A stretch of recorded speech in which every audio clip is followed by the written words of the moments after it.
Oh là là là là, on va entendre parler de ce penalty. Planchette japonaise, harakiri de Hilton sur Moundir Mitroglou. Il l'a fauché complètement, l'arbitre, rien à foutre, il a rien vu. Salut à tous, footeux, et footeux de même famille, c'est Thomas. Fin du match entre l'OM et Montpellier. Dans ce match de clôture de la 32e journée, il restera plus que 6 matchs derrière, c'est chaud.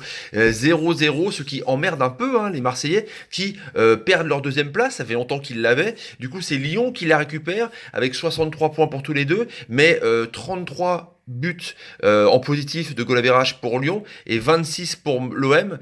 Ça fait quand même une différence de 7 parce que Metz a été gagné 5-0. Ils ont la bonne idée d'éclater la lanterne rouge. Du coup, bah, mine de rien, c'est une mauvaise opération pour l'OM et Montpellier qui récupère donc la 6e place au profit de Nice avec 46 points. Eux toujours en course pour l'Europa League. Un match un peu d'Européens pour la C1 et la C3. Réponse au sondage précédemment. Vous êtes 69% à penser que l'OM peut se qualifier contre Leipzig jeudi. 69%, donc vous êtes beaucoup confiants je trouve. Et vous êtes 79% à penser que Saint-Etienne justement peut finir 5e d'Europa League. Du coup, voilà, la baston va être un peu rude. On va en reparler justement avec ces 5 équipes qui se tiennent en 4 points. Là, ça va être tendu du slip. Un petit sondage à la fin de la vidéo qui va franchement vous plaire. Du coup, on revient sur ce match.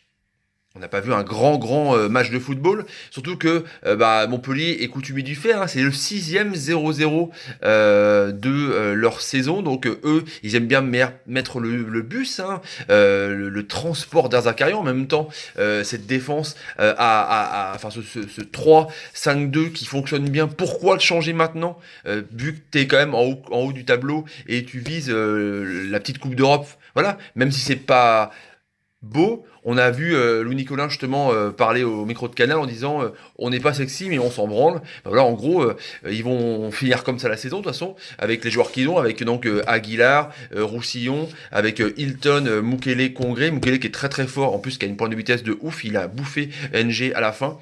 Et puis le milieu de terrain, Skiri, Lannes, et puis devant, c'est du Sio, c'est du Mbenza. Donc ça va assez vite. Marseille, du coup, qui était quand même encore privé de Rolando, de Rami, de Thauvin. Donc ça a été encore la même charnière, enfin, globalement de la même charnière contre le RB Leipzig avec Gustavo qui a été monstrueux, l'ami Camara avec donc Amavi, Sakai au milieu de terrain, Maxime Lopez et l'ami Sanson. Et devant, c'était donc Germain Sarr, donc, qui récupère son rôle originel, et Ocampos. Déjà, d'entrée de jeu, il y avait 88% au bout de 17 minutes, 88% de possession de balles marseillaises. Ça circulait pas mal avec le petit Lopez qui arrivait à bien descendre pour essayer de redébuter les passes avec Gustavo. Gustavo qui était vraiment incroyable, ce mec-là il rayonne partout. Peut-être qu'il sera essayé dans les buts, peut-être, ou qu'il sera essayé peut-être essayé en attaquant de pointe parce qu'il est assez énorme. Mais du coup, on voit que Lopez et Sanson étaient constamment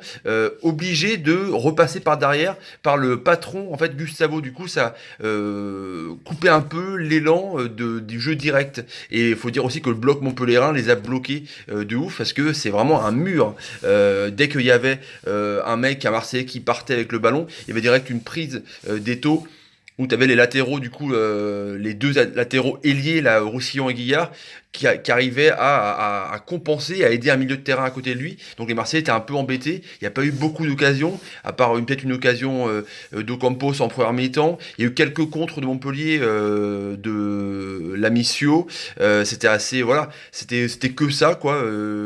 Sambia aussi, qui est plutôt un milieu de terrain, qui était des fois aussi en attaque. Enfin, c'était assez étrange, mais bon, c'est Montpellier, c'est comme ça. Et du coup, en première mi-temps, un peu à chier, un peu moribond, avec une domination marseillaise, et puis Montpellier qui a petit à petit remis un peu, pas le pied sur le ballon, mais qui a un peu remonté son bloc pour faire chier les Marseillais. Du coup, ils ont eu quelques occasions, mais à part, donc comme je vous disais, Ocampos, à part Germain, qui a eu peut-être un moyen de tromper le compte, mais il a été vigilant, le compte qui a un super gardien.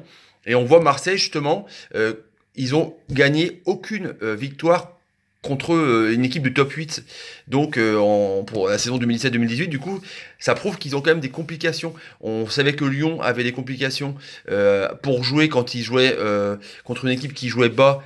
Apparemment ils ont commencé petit à petit à trouver les failles. Là Marseille du coup avec des joueurs en moins et des joueurs un peu en dedans, du coup tu te dis que c'est compliqué quoi. Et en deuxième mi-temps ça a été un peu mieux.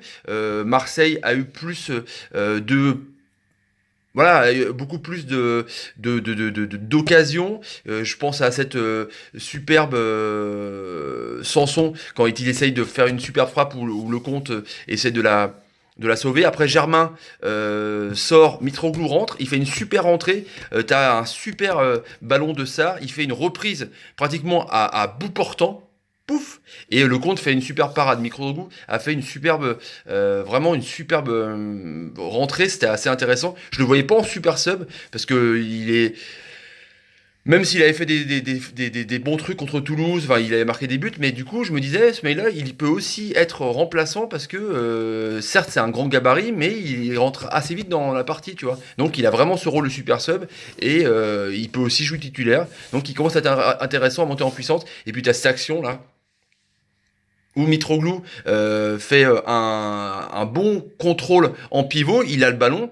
On ne sait pas trop si il fait action de but ou pas. En tout cas, il se fait faucher par Elton, mais clairement, enfin, il s'occupe même pas du ballon. Et là, l'arbitre, il fait n'importe quoi. Il aurait dû siffler penalty. C'est évident, c'est évident. Enfin, je comprends pas pourquoi. Là, c'est clair que les Marseillais, je les comprends, vont gueuler. Ils vont peut-être encore crier au complot ou pas. Mais en tout cas, il y a vraiment une erreur d'arbitrage. D'ailleurs, on a vu les réactions des Marseillais, on a vu les réactions des Montpellierins qui disaient chaud. On a vu Paul Lannes, tu vois, qui disait que ils ont pas trop polémiqué, tu vois. Ils ont plutôt baissé la tête en disant putain, on a eu du bol. Donc après, il y a eu la rentrée d'NG qui a été très bon au début, qui a apporté de la vitesse, qui a eu une belle occasion, mais qui a envoyé la balle dans les décors. Mais il a apporté un peu plus de vitesse. Peut-être qu'il aurait peut-être dû jouer avant. Tu vois, donc on se demande un peu comment ça s'est passé, un peu cette technique, quoi, cette tactique de Garcia, qui est toujours quand même fatigué. Ils ont joué jeudi, ils vont rejouer jeudi. C'est un match important. Il y a 0-0. Sambo Anguissa, quand il est sorti, quand rentré à la place de Payet, qui a été inexistant. Voilà, peut-être qu'il est fatigué aussi, mais Payet n'a pas été bon dans ce rôle numéro 10 là. Il n'a pas été, il a pas régulé le jeu comme il fallait. Il n'a pas eu de grosses occasions. Donc il s'est pas, voilà, il s'est pas montré le patron qui doit être Dimitri Payet, qui était un peu mieux, qui était concerné dans 12 ou 13 buts de Marseille depuis le début de l'année 2018. Du coup là, il a été en dedans, ça s'est vu quand même, que Marseille a besoin d'un bon Payet pour rayonner. Mais du coup, quand on voit que l'équipe est un peu brinque-ballante avec du coup des joueurs qui sont pas à leur poste, tu dis que c'est un peu compliqué. Marseille tenait sur un groupe, certes, mais il tenait aussi sur des bons titulaires. Et là, le double R en moins, Rami Rolando, donc ce qui empêche Gustavo de pouvoir faire le patron milieu de terrain. Du coup, on voit que ça commence à être compliqué. Zamboanguissa est rentré, il a mis un peu plus de tampon, un peu plus de physique, parce que Montpellier, c'est quand même du physique de ouf. Hein. Voilà, c'est pas une équipe qui va faire du jeu. Ils partent en contre avec Ikoné, avec Sio. Il y a eu une belle occasion, ils auraient pu faire le hold-up à la fin, où Camara, quand le rentrant, n'arrive pas à la reprendre.